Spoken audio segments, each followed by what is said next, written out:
Business ownership is the best way to build wealth, and buying a business is the fastest way to get there. Today we're going to talk a little bit about the types of businesses that we don't normally talk about. Now, here at Owner Actions, we typically try to focus on businesses that we think are interesting that we would possibly purchase ourselves. So that means there are certain types of businesses that we see listed frequently that don't really fit our investment criteria or areas that we'd feel comfortable with. So we just thought we'd make a video to kind of cover, some of the areas that we tend to pass over as we're looking at businesses. So one of those areas is Fulfillment by Amazon, or FBA. Now, we just question the resiliency of this business model. Amazon can change their terms or change the way their store works at any moment over time. To be honest, they don't give a shit about you. It's highly competitive with no barriers to entry. We think marketing expenses will continue to rise there, essentially eliminating your profits over time. So what may look like a profitable store today probably isn't going to be a profitable store 2-3 years from now.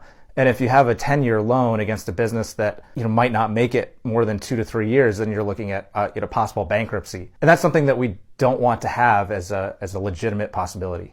So it's a highly competitive, low barrier to entry market. Now, advertising costs are constantly increasing, margins are getting squeezed. I just don't know if what is a thriving business today can continue to be a thriving business 3 years from now. Now, this doesn't mean they're all bad, but it means finding a good one is really kind of a needle in a haystack situation, which really isn't a game we want to play. We want to spend our time in areas that we know the odds are in our favor that we're going to find a good, resilient business. Another is primarily affiliate marketing driven sites. So typically to have an affiliate marketing site, you often rank pretty high in Google. The Google algorithms change all the time. You can get changes in terms from the partners that you're working with. And just generally advertising costs are increasing. It's getting harder to find someone when they're actually ready to make a purchase decision. And again, this doesn't mean they're all bad. It's just some level of skepticism. And you might want to get a little creative too when you look at them and see if they have a really good following or a really good Google rankings.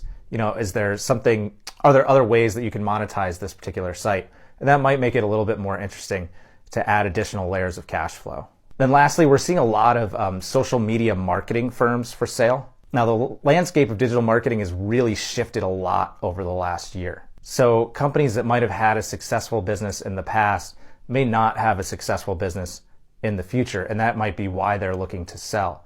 Their ads are becoming less effective, and they still have customers today, but they know that those customers aren't going to stick around much longer, so they're trying to cash out while they can. So again, doesn't mean everything's bad, but be very selective in this group. So leave some comments if you disagree. If these are any areas that you have businesses that you want to give us some insights that maybe we don't know about, definitely the comment section is a great place to go to have that discussion. If you have any other questions, leave them in the comments and follow us for more business listings.